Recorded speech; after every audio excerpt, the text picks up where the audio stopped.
Hello and welcome in. Please do not leave your luggage unattended on the station.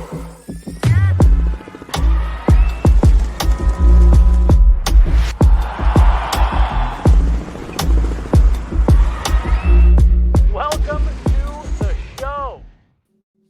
Holy smokes, everybody. I apologize. This is going to be about as raw as you are going to see me operating right now. This is all coming across my desk the same way as your guys. I'm communicating with other folks, trying to communicate with Megan. The Colorado Avalanche have traded MIKKO Rantanen to the Carolina Hurricanes. We are still waiting to see what exactly the return is, and my Twitter looks all weird. Right now, the reports are from Frank Saravelli that it is Marty Necas and Jesperi Kotkaniemi coming back to the Colorado Avalanche. MIKKO Rantanen going to the Carolina Hurricanes, and this is not done. More details are coming in. This is a 3-team trade. The Chicago Blackhawks are involved. Obviously, the Colorado Avalanche and the Carolina Hurricanes. Look, folks, literally, I'm heading to New York in the morning. I was kind of unpacking for the day. We had a long day at the office, shows, meetings, things like that. I was kind of unwinding, and my phone starts blowing up. Jaw on the floor. You guys have heard me pound the table for the last several months that this was a deal that I felt the Avs would ultimately get done. I had been given reports in the offseason that this was a deal that was close to being done at one point. The Leon Draisaitl contract comes through and changes absolutely everything. I'm stalling a little bit right now as we wait to see what more details come in. But as of right now, the Colorado Avalanche have traded MIKKO Rantanen, who is in the final year of his deal, still did not have a new contract, pending UFA, to the Carolina Hurricanes. And right now, the reports are that it is Marty Necas and Jesperi Kotkaniemi as part of the package coming back to the Avalanche. Obviously, MIKKO Rantanen is going to be the number one piece in this deal. Him going to Carolina, the Hurricanes are getting the best player. It's a matter of what the package looks like coming back to the Avalanche. Look, these reports started to swirl a couple weeks ago that there was some rumors. I said the rumors are starting to swirl. There was potentially some conversation going on behind the scenes that the Avs would be interested in trading MIKKO Rantanen if they could not get a deal done by the trade deadline. Well, we're about 6 weeks out from the trade deadline, and the Avs said enough is enough with this. And decide to make the move. Again, we still don't have the details. I'm firing off text right now to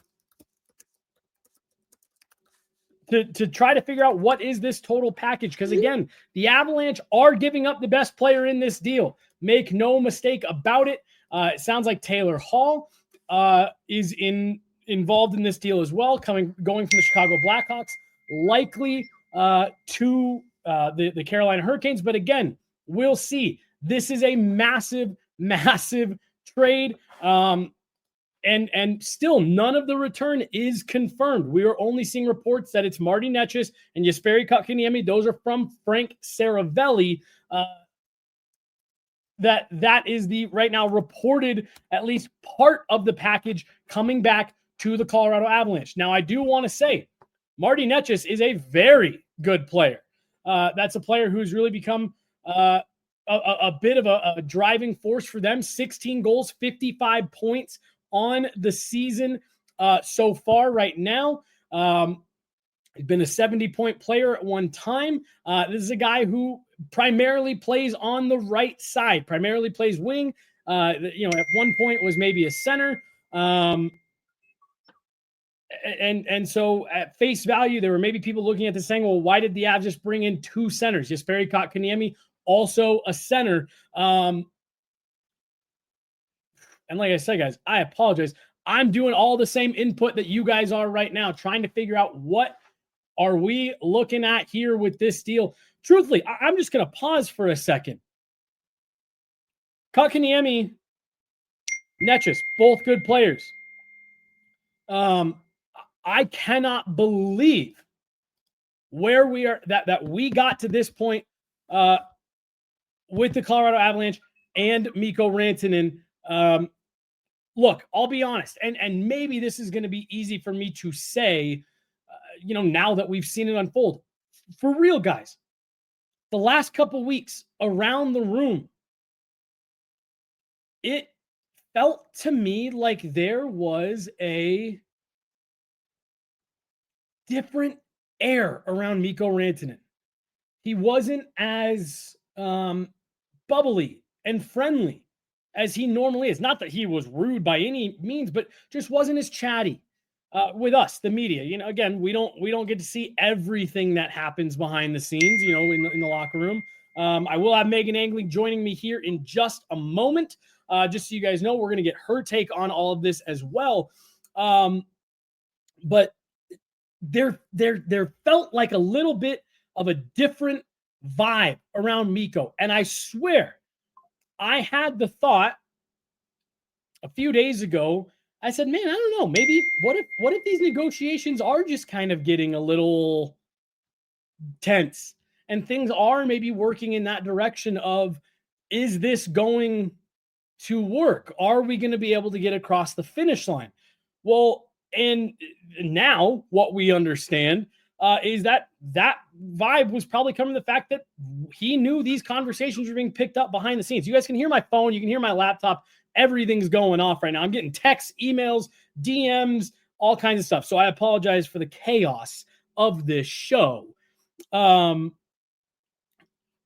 it's obvious that this has been in the works for a little bit now. And that the Avs had decided we weren't going to be able to keep Mikko Rantanen. The reports were out there that he was looking for $14 million a season.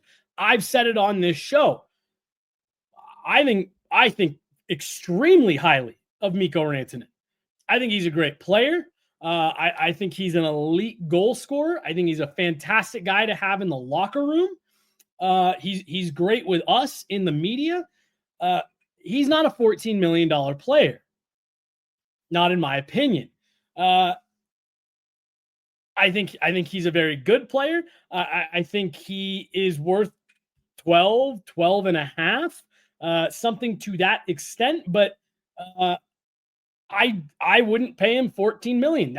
That's just me. We're now going to see if that is what other teams think Mikko Rantanen is worth. Do the Carolina Hurricanes think Mikko Rantanen is worth $14 million? Elliot Friedman is reporting that as of right now, there is no extension as part of this deal on Carolina's side. So right now, they are going to take him on as a player who is in need of a contract. And we're going to see if they think he's worth the money that he thinks he is. And if he signs for less than that, will that be a sign that maybe things had just kind of run their course here in Colorado? When we talked to him at the beginning of the season, and I'll see if I can dig up that interview at some point, his first interview that we did at the beginning of the season, I'll see if we can find that, and I'll push it out. But when we asked about signing a contract here and wanting to stay with the Avalanche, it wasn't a contentious answer. But he kind of, to me, was a little defensive. Like, hey, why wouldn't I want to be here? Why wouldn't I want to re-sign? I want a Stanley Cup here. Why wouldn't I want to stay and play with this organization? And again, it felt just a hair defensive to me. Like, okay, no one was accusing you of not wanting to be here. But again, I wonder, and now we've got more reports saying Colorado may not be done.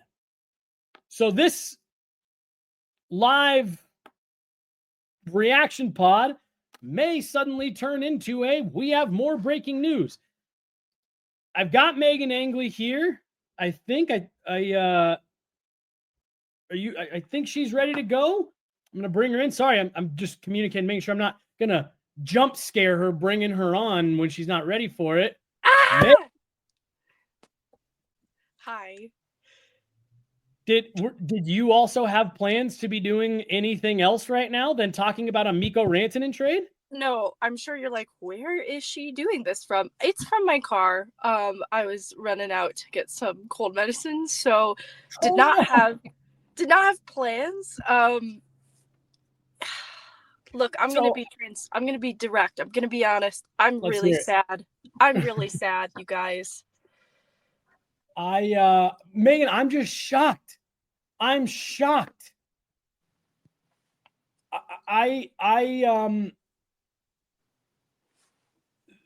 This is not what I was expecting. This is not how I saw this coming to an end.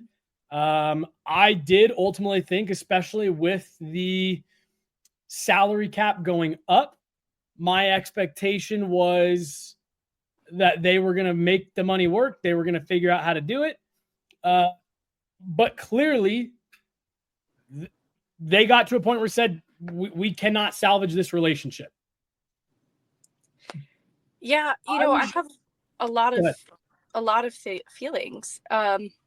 Well, I think back to MIKKO Rantanen following the Justus Annunen trade, and he was surprised by it.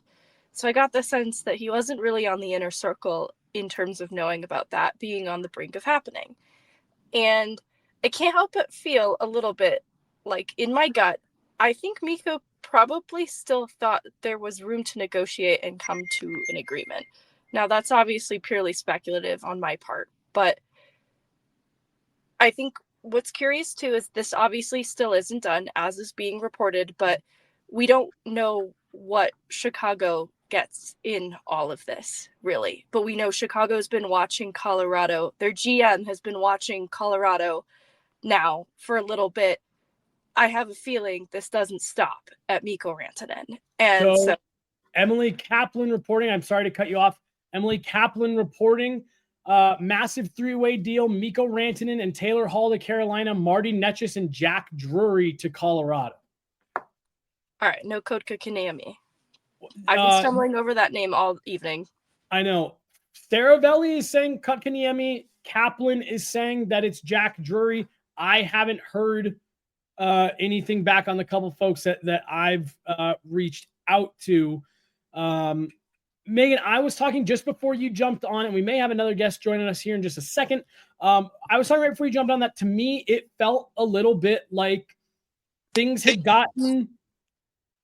There was just a different air around MIKKO Rantanen in the last couple of weeks. Was that something that you had picked up on as well? I'll be honest, no.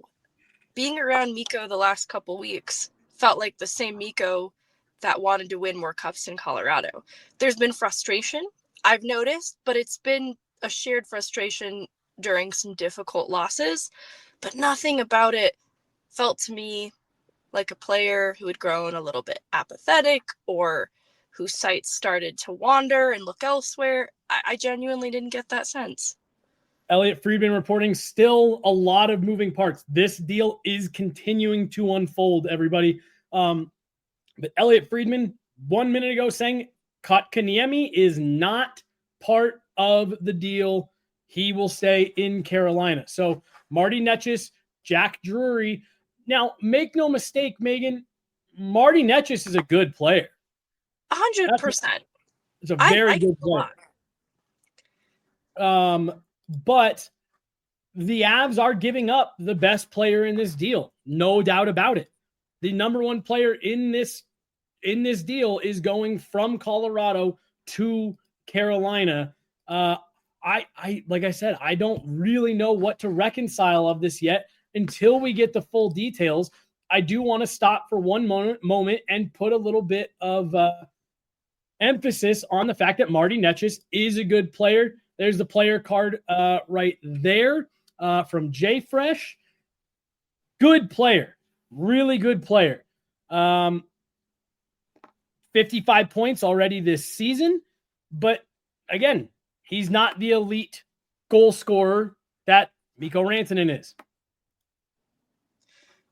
No, I that's going to be a hard part of this to part ways with. And, I've talked about luxuries that the Avs might not be able to afford now that they've invested in the goaltending position. But I genuinely believe that they would find a way to keep Mikko a part of this core. But, if I have to rationalize it live before even seeing it finalized, that's where my mind goes to, is having an elite winger talent like Rantanen to complement players like MacKinnon is maybe a luxury they can't afford in that same sense, because I still think that kind of punch, you look at a Draisaitl, a McDavid, like you want to have the top end talent in the top six, but they've got a Val Nichushkin floating around up there, a Jonathan Drouin that they're still going to need to extend. I know that his year hasn't gone the way that we'd hoped, but I just wonder if when they were sitting down and trying to make the pieces of this puzzle fit, following the goaltending debacle, it just completely changed what they thought the future of the core might look like, because now the goaltending is a part of the core too. Right. I think that's a great point, Megan. It's when you and I talked about it at the time, the makeup of this organization changed when they made that deal. It was a shift in philosophy for this organization. And I did not think that we were going to see it bear itself out this quickly.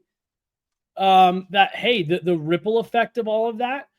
But here we are, January 24th, and the Avs decided. Now, do you think that this is an admission that the Avs realized that they weren't going to be able to get to a deal? Or is this them drawing the line in the sand saying we weren't going to go there?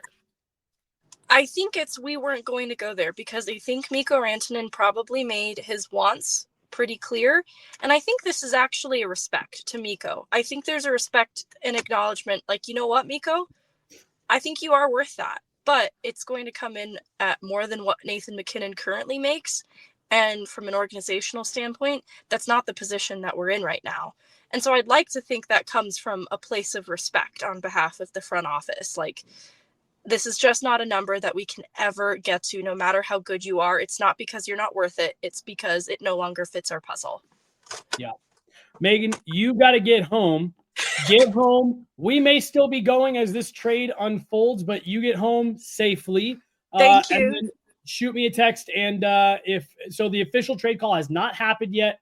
Colorado is getting Netchis and Jack Drury. Man. Okay. We'll let you go, Megan, and we will touch base with you here in just a little bit. Sounds good. I wanted to shout out one thing in the chat from Bama Metcalf about Kale. The Kale extension is also going to be looming here soon. So I do think that's part of the priority. And then there was one more thing. Oh, the Chicago of it all. You're right. I don't think we're done here. I'm a little nervous for how closely Chicago watched the Avs, that this is more than just Mikko exiting right now. So I will stay tuned, you guys, and I'll try and see where I'm at when I get home, okay? Yeah, sounds good. Like I said, just jump back on. Okay, see you, bye. Megan. All right. Well, we're going to continue to break this down as it comes in, and you've been asking for it. You've been wanting. You've been waiting. Ladies and gentlemen, J.J. Jerez back in the mix. And I'm just realizing that StreamYard usually hates you, so hopefully it doesn't kick you out of here.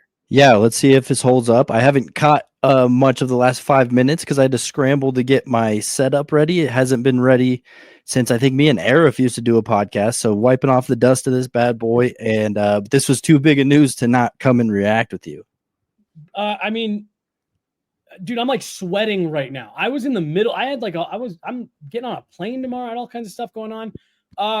You and I were the ones who were talking about this at the very beginning of the season. You and I had talked about, we had on pretty good authority that this deal was inching towards the finish line. Very good authority that this deal was inching towards the finish line. And suddenly, here we are, dude. The Avs moving on from Mikko Rantanen. You and I heard a lot of, just trade Rantanen if he doesn't want to sign here. You and I were always saying, you do that, you probably come out worse. What are your kind of initial thoughts on it, JJ? Yeah, it's impossible not to think that they come out worse with this move. I mean, you think back to when we did hear that news and when we did hear about Mikko Rantanen being this close to signing something. Obviously something went sour. You can't help but think it was obviously the Leon Draisaitl issue, or at least the Leon Draisaitl signing. Yeah. But no, it definitely feels like this is a kick to the gut. You know, I could tell from reading on Twitter, looking at the comments, checking my text message. Everybody's just kind of in shock right now. I think the biggest thing that you need to think about with this trade is Chris MacFarland. This is his moment, right? This is a make or break time for Chris MacFarland. I mean, he's either going to come out of this thing with egg on his face, which kind of feels like is everybody's consensus and you know, odds favorite for the scenario playing out here, or it's going to be okay. But it's hard to see exactly where this finishes because it doesn't feel like the Avalanche are done, right? I mean, it looks like they're still probably cooking something up. Avalanche have shown, I mean, shoot, Jesse, it's been since I think October 31st. Yeah. That was the last time I joined you. I was dressed up as Coach Prime, actually wearing this exact sweatshirt. That was the last time you and I did a podcast together. Look how different the team is already in just that little time. And it's clear that the Avalanche are going to keep shaking things up. You know, I'm curious as to the real motive because it looked like the Avalanche were coming back, right? They had a tough start to the season. The goalie trades really picked them up. It looked like the Avalanche were headed the right direction. I mean, the last few games have been either hit or miss, but the Avalanche really I lost my train of thought there. The last few games have been hit or miss, so it's tough to see exactly where this is going, I guess. Elliot Friedman is now reporting the big deal looks something like this. Again, the official trade call is not done. To Carolina, Mikko Rantanen, Taylor Hall. To Colorado, Marty Netchis and Jack Drury. To Chicago, a third-round pick and 50% of Rantanen's salary retained. Dude, to your point about what you were just saying about what this deal means for Chris MacFarland, it is really hard for me to believe that that's it, that's where we're going to leave it. Yeah, I always think about the Nathan MacKinnon comments. I think it was 2 training camps ago. So the training camp before last season, when he looked back and he assessed, you know, sometimes in the playoffs, in the moment, you think you have the team to get it done. Then once you lose, have some time to think about it, you realize you just didn't have it. I think they're trying to get ahead of that and say, I don't feel like this team has it. There's still something broken here. There's still something that we can improve upon to pull the trigger on something like this. I mean, obviously, I think Chris MacFarland's pushing his chips all in and saying, this is my move to really try to turn direction here and make sure that this organization stays prominent, because while yes, they've been picking up, they've also been kind of hovering around the middle, nothing really amazing. But it's just the midseason lulls. That's where I lost my train of thought. They were coming around and the Avalanche were picking some stuff up, but a couple ugly losses here and there. That's just kind of what happens in the early January, mid-January, even late December part of the schedule. So I don't know. It kind of feels like an overreaction. If it is just to correct the roster and try to correct the direction of the team, I think it has a lot to do with just how much money he's probably wanting. That's what it feels like. If that ends up being where the return stops, Jack Drury, who's a younger center, really kind of been a fourth line guy for the Hurricanes. 3 goals, 9 points through 39 games so far this season. An NHL career high of 27 points that came last year. If this is where it stops, due to me, this feels like they said, oh man, we're not going to be able to get this done with Mikko, and we're not going to let him go for nothing. We got to get something in return. Now, if more moves follow behind this, okay, it makes sense. But boy, oh boy, does that feel underwhelming for a 50-goal, 100-point guy. 100%. Based off everything you and I have seen and heard in the last, let's call it 8 months regarding Mikko Rantanen, didn't you feel like, okay, this is starting to drag along? This is probably going to be something that gets resolved before July 1st.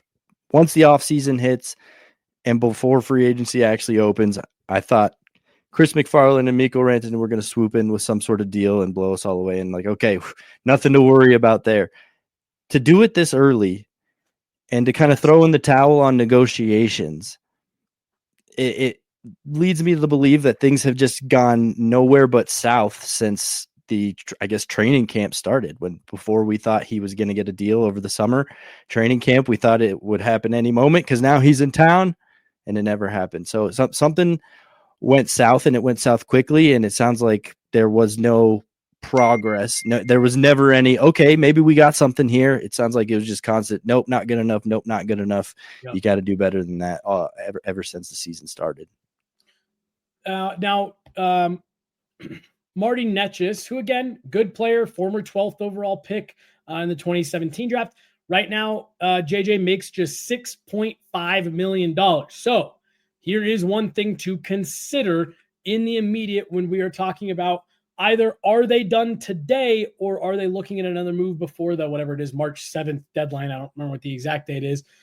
You just opened up a whole lot more cap space. So this can either point to, is Gabe Landeskog close, which I don't think that that's necessarily what they're angling towards, or is there another move in the works that they think is going to make sense that's going to help bolster a player behind this? But again, you just gave up a 50-goal scorer, multi-time 100-point getter. And again, Marty Netchis having a very good season right now, on pace for just shy of 100 points, 92 points.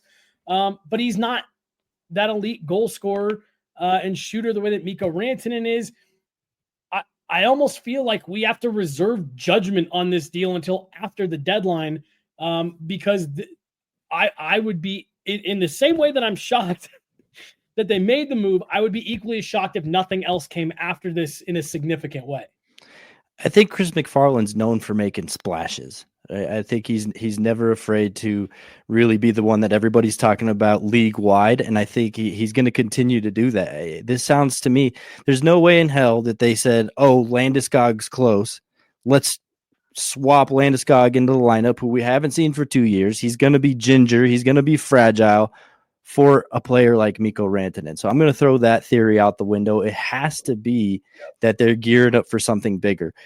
You look at Edmonton and what they went through over the offseason with Leon Draisaitl and then the offer sheets, and then suddenly they're in a real cap pickle that they lose two guys that they probably would rather try to hold on to, right? It looks like Chris McFarland's trying to learn a little bit of a lesson from there.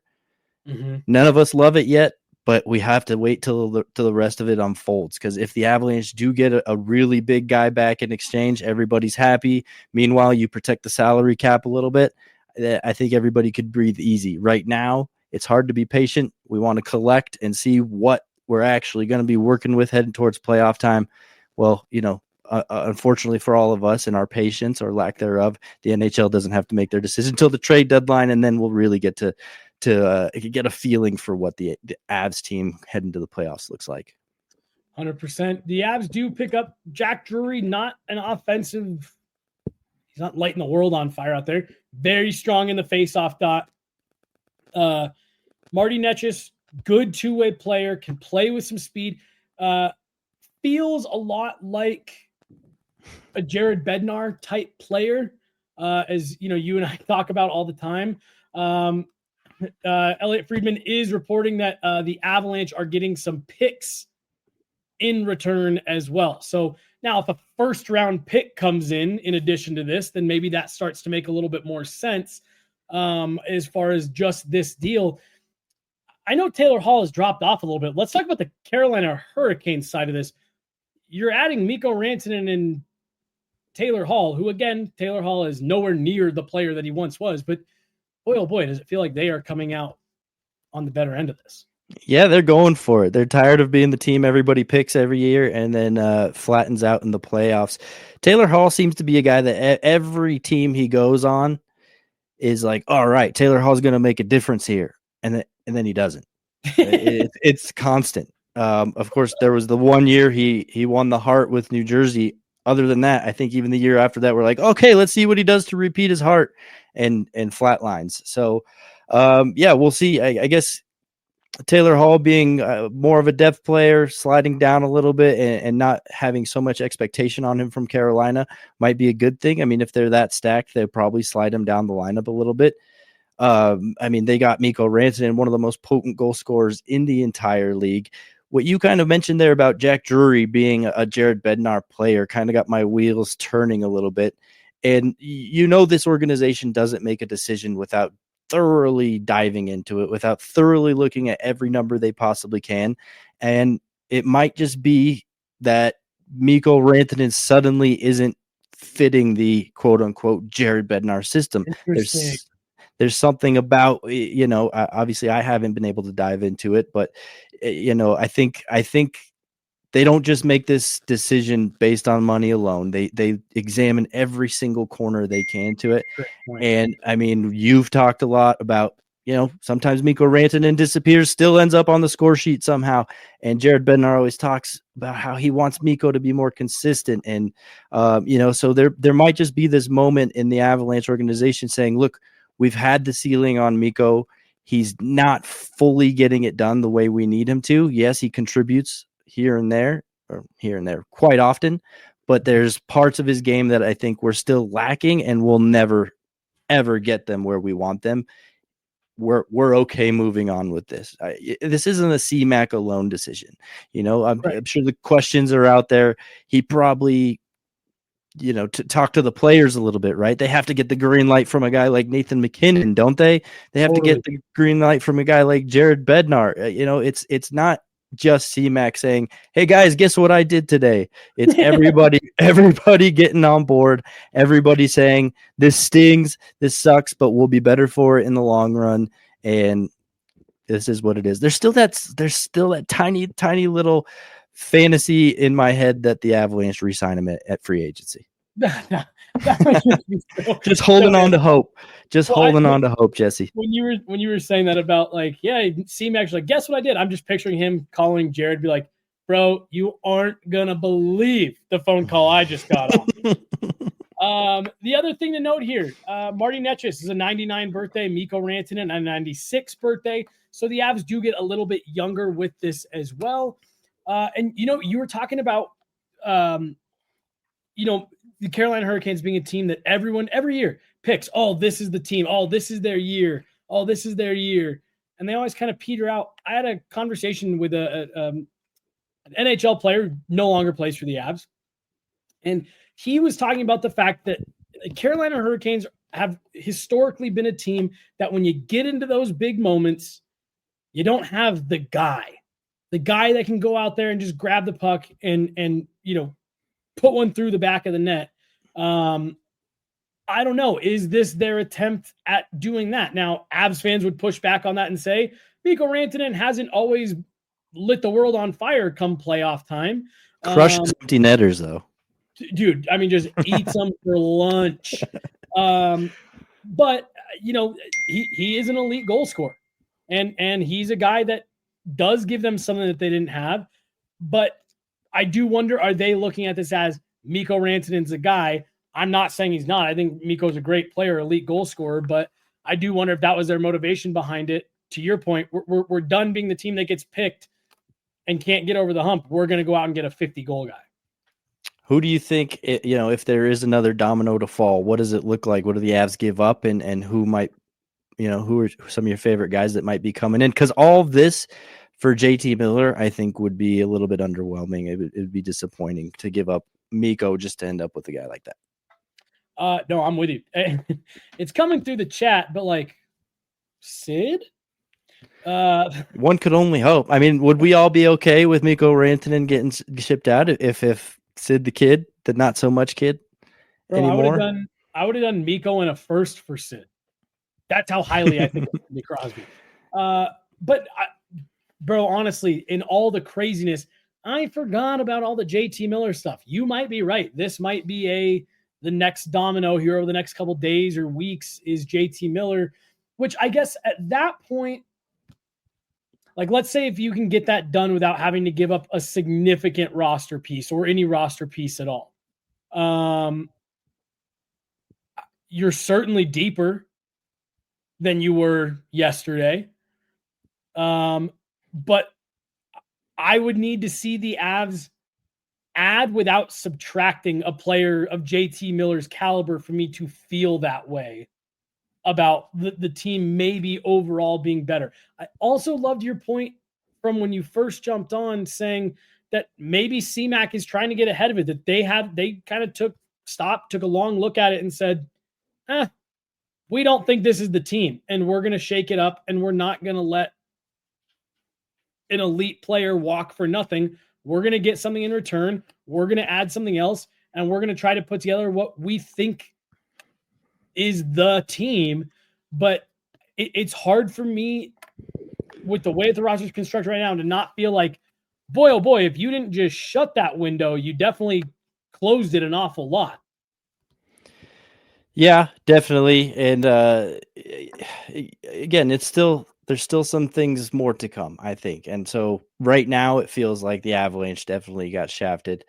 I don't know. It's still hard to wrap your mind around, but to me, it felt like the bottom six was where you really could have addressed some people, not so much the top six.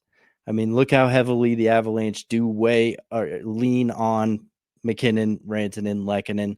I mean, Those guys are on the ice half the freaking game and producing. And some nights they're the only guys bringing it. So it didn't feel like that's where the Avalanche needed the shakeup, but perhaps they're just kind of looking at it like, hey, we are kind of top heavy right now. We need to shed a little bit of our top six. And, after much deliberation, I'm sure it wasn't just spin the wheel and pick one guy from the top six to get rid of. They really spent their time on this one and just ultimately decided, okay, it has to be MIKKO. It's brutal stuff. I'm sure a lot of people out there want to vomit if they haven't already, but we'll see how the Avalanche kind of what their next moves are. From Frank Saravelli. This is fresh. This is from about 5-10 minutes ago. Not sure how to process yet, but an impeccable source tells me that this MIKKO Rantanen deal was not the biggest thing on the table in the last 48 hours. I don't know if he's talking about CMAC's big set of brass ones, because that's what it takes to trade a player like MIKKO Rantanen out of your organization. But I don't know. More could be on the table here. I'm seeing just not from anybody official, but buzz about, is it Elias Pettersson? JT Miller are the names I'm seeing kind of going around right now. I don't know, dude. I do wonder. This is crazy. It's crazy. The Sid thing does make me wonder. Just a teeny tiny bit. Just a teeny tiny bit. Seth Jones is another name that we've seen out there that the Avs are potentially interested in. Look, if the Avs can spin this into two moves that really bolster your top, let's say 9, and then give you another high-end defensive piece on the back end, I'm not necessarily saying Seth Jones, just in general, then okay, you can sell me on this. But like I said, we got 6 weeks from right now to the trade deadline, and I think there is a lot more work to do. Yeah, I think, all right, you look at Sidney Crosby because it's a name that maybe there's a chance. The chance is not 0. Yeah. Yep. What Jesse, what do you feel like the relationship between Nathan MacKinnon and MIKKO Rantanen is? So I have always felt it was really good. I said this off the top, dude. In my opinion, I thought there was something of a weird air around MIKKO Rantanen recently. And I was wondering if it was starting to create friction in the locker room. I would agree. And I would even say, just purely reading body language like I like to do, purely speculating in my own little mind, I feel like Nathan MacKinnon's shtick has gotten old with MIKKO Rantanen. Interesting. That being said, of course, Nathan MacKinnon on the ice loves MIKKO Rantanen. Does what he does offensively, helps everybody get points on the ice, puts in some points of his own. So I think for Nathan MacKinnon to be okay with something like this, it has to be something epic, has to be something huge, unless what you and I are saying there is true and their relationship has maybe starting to sour a little bit. I can't help but remember Mikko Rantanen turning at Alexander Georgiev and just telling him to shut the fuck up last season, right? And he's like just screaming at him. Now, was that a Georgiev versus the locker room type of thing, or was that a Mikko Rantanen versus the locker room type of thing? You know, it's hard to know because we don't know anything. But what we are seeing is we're observing what we can. We saw Mikko Rantanen with an outburst towards Alexander Georgiev, and we're seeing maybe just a little bit different in Nathan MacKinnon and Mikko. Well, Rantanen. let me ask you, because you were there with me on the first day when we talked to Mikko Rantanen. I mentioned it in the show that when we asked him about the contract extension and, do you think it's going to get done? It felt a little defensive to me. I don't know if you remember, but he was like, why wouldn't I want to be here? I want a Stanley Cup. Why wouldn't I want to play here? And I remember my first thought being like, well, I wonder if there was an accusation from management that he didn't want to be here and that he took offense to. I do also wonder if him and his agent were getting to the point where they were like, no, he's the number one. He has deserved a chance to be a number one guy in the same way that we saw that play out with Ryan O'Reilly. Here's from Chris Johnston just about 5 minutes ago. Once the Avs determined they weren't able to extend Mikko Rantanen, they decided to capitalize on his minimal trade protection to avoid losing him for nothing. In addition to Netchis and Drury, they are also getting a 2025 second-round pick and a fourth-round pick, I believe, in 2026. They have also freed up significant cap space. So, again, everything out there right now is pointing towards this will not be the last move that we see the Avalanche make. But no, just going back to what you were saying, I do wonder if we did just watch the relationship run its course in Colorado and that Mikko Rantanen was ready for a new adventure. But I do also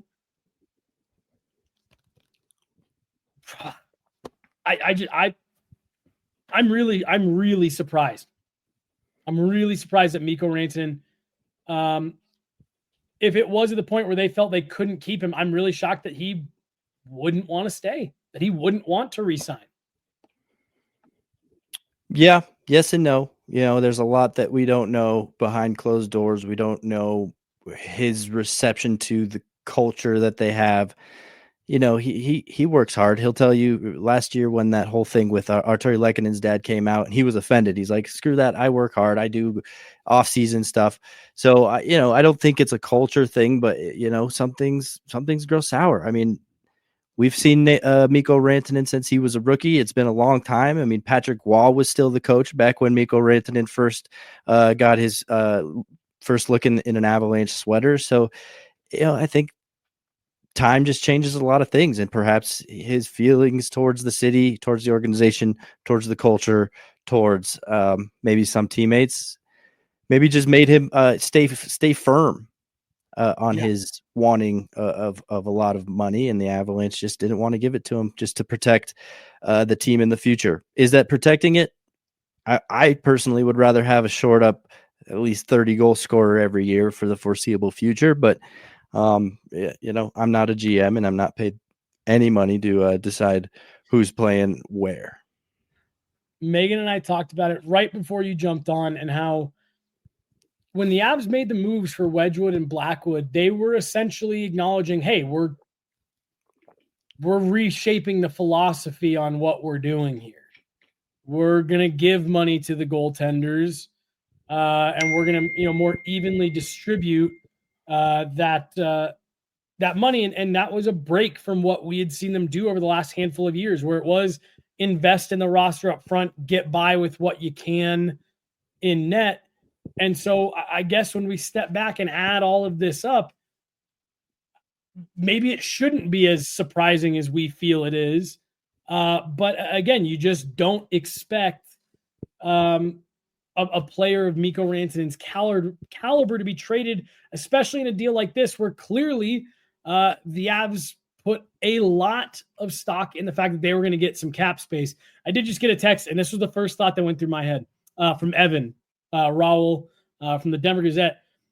Marty Netchis, his best friend, childhood best friend they grew up with, Martin Kaut. Just he'll have great things to say about coming to Colorado to Marty.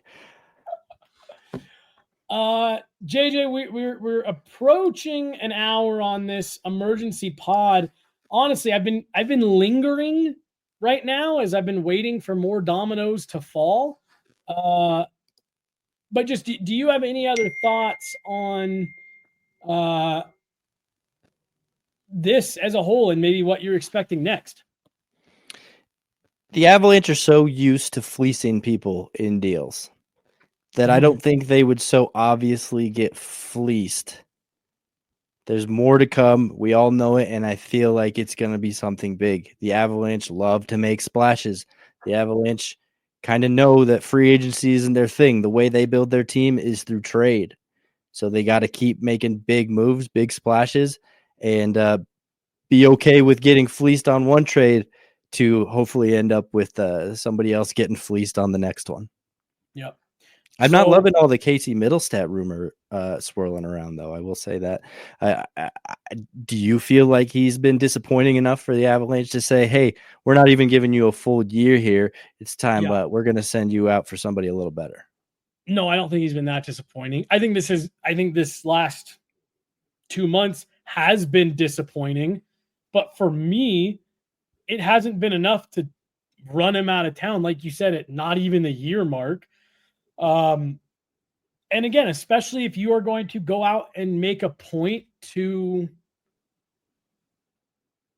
bolster the depth even in the top six, and you're going to give him maybe a little bit higher end, more consistent help around him, then no, I also lost my train of thought. There's too much going on right now. I know. And I'm waiting to see for Puck, because Puckpedia hasn't updated the cap yet. What was I in the middle? What was I literally mid-sentence of saying? I don't know. It's gone forever. There's too much going on. 925 was Mikko Rantanen's cap hit. We were talking about Middlestat. Jeez. Yeah, if you're going to bolster that top six, top nine, and you're going to really feel good about what you're putting around him, well, I think that's giving him, the same type of opportunity. 925 is what Mikko Rantanen was making. Like I said, 6.5 is what Marty Netchis makes. Jack Drury coming in at 1.7. So you shaved about, and I'm rounding off here, folks, about $2 million in cap space. The Avs were currently sitting at about 4.5 with the reactivation of Miles Wood. So look, if you have a little bit of money going out, or even a player that you want to send through waivers or whatever, like the Avs now have enough money to make a little bit of noise here. Who do the Avalanche have that would be desirable to anyone around the NHL that the Avalanche would be willing to part with, of course? I think I'm going to text my sister and be like, why are you calling me? Just tune in. She wants to get on the air. I should have answered and just put the phone up to the microphone. That would have been like a genuine Avs fan reaction. But I don't know. Yeah, I'd like to get you guys' thoughts on the McKinnon trade. I'll hang up and listen. Is that how your sister sounds? That is how my sister talks. None of us are from New York, yet she came out with a 1920s Brooklyn accent. Crazy. I do think Miles Wood is a guy that not only do I think they would be okay with moving, but I actually think that he's kind of grown dispensable. And that's $2.5 million that you could move on from. Stock not very high right now, though. Stock's not very high, especially after him talking about his back injury today. I also think, and hey, I really like the guy. He's great to talk to. Says, get in the chat, Jesse's sister. My sister's name is Brooke. Just so you guys know. That's kind of funny. Wow. I really like the guy. I think he's a great dude. But I think Josh Manson has kind of played his way into this conversation of could potentially be expendable at 4.5. I know people are going to rush to say Sam Girard, but you and I, I think Sam Girard is a much better player than he gets credit for. So yeah, to me, Miles Wood, Josh Manson are the two kind of like decent money guys that I think you could talk yourself into. And then we heard the Ross Colton rumors. I think Ross Colton has done a lot of good this season. I think he's shown that he can fit into this system. But that's another guy, $4 million. And if you're making an upgrade, the likes of, just for the sake of the argument, a Sidney Crosby type guy, I don't think you're going to lose too much sleep over Ross Colton. You know what I mean? Mm-hmm. Yep. Are there any other guys that catch your eye? I mean, I think prospect first, because that's what every team wants that has anybody valuable that's underachieving. They want somebody young. They want somebody that they could plug in a couple years when the rest of their team is rebuilt. That guy's flourishing now. So it's an easy one to say Cal Ritchie's probably being dangled out there. Yeah. Other than that, I don't know who else is too desirable. I mean, it'd be sweet if the Avalanche can unload Oliver Shillington once and for all and just give that whole idea a rest. They've got a group of defensemen. So maybe a Cal Ritchie with, one of those bottom defensemen, Josh Manson type, or even Oliver Shillington, if anybody would take him. That might be plenty of a package to try to get at least something decent. All right, let me get everyone's fingers and toes tingling here. From Kevin Weeks 4 minutes ago, a sideways eye emoji and a photo of downtown Pittsburgh. We're getting our hopes up here. Like I said, if they do that, whatever. Bro, holy. Would that not be something insane? If the Avs Mikko Rantanen and brought back Sidney Crosby. Holy shit. Yeah, it would be absolutely insane, and it'd be awesome, and I think we'd all feel a lot better about the Mikko Rantanen trade, at least for the near future. 2-3 years from now, when Mikko Rantanen's still burying one-timers on the power play and Sidney Crosby's long and retired, then Avalanche fans are going to look back and say, shoot, we missed that guy. And Dario, our buddy, just tweeted out actually a good point that maybe we're overlooking here. Not only are the Avs going to miss that elite goal-scoring shooting ability, they're going to miss the reliability of Mikko Rantanen. Mikko Rantanen does not miss a lot of games. And for a team that is as injured as the Avs are frequently, that's one player that you've been able to feel pretty consistently good about the fact that he's going to be in the lineup. We'll wind this down because I'm assuming that I might have to jump back on in 20 minutes when Sidney Crosby's traded to the Avs. Or it might be Lars Eller and Matt Nieto. Who knows? Bro, and now Ryan Callahan tweeting, things are in motion. Quote tweeting the Pittsburgh picture from Kevin Weeks. Here come Lars Eller and Matt Nieto coming home. Hey, do you know Matt Nieto is from Long Beach? Dude, there's hardly any players. Throw in Carlson for us. Carlson and Crosby for Oliver Shillington. The end. Get your popcorn ready.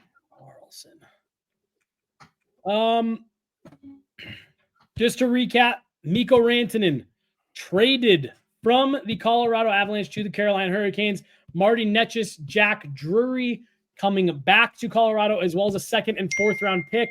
I'm getting a text from Ryan Bolding saying, hey, Carl Soderberg, he plays in Pittsburgh as well. Let's do a Lars Eller, Matt Nieto, Carl Soderberg, and just, bring it all together. Look, dude, we're going to keep an eye on this. Paul Bissonnette trying to stoke Crosby to the Avs out there. So I'm going to keep an eye on this. Everyone may see me again shortly if another domino falls. JJ, It's been so amazing talking Avs with you again. Give me one final thought on what you think the Avs do next. I'm banking on Crosby. I'm banking on Crosby. That's the only thing that's going to make this feel better. And the only thing that's going to let everybody look at Chris MacFarland and be like, oh, all right, that's cool. That's cool. Now we get it.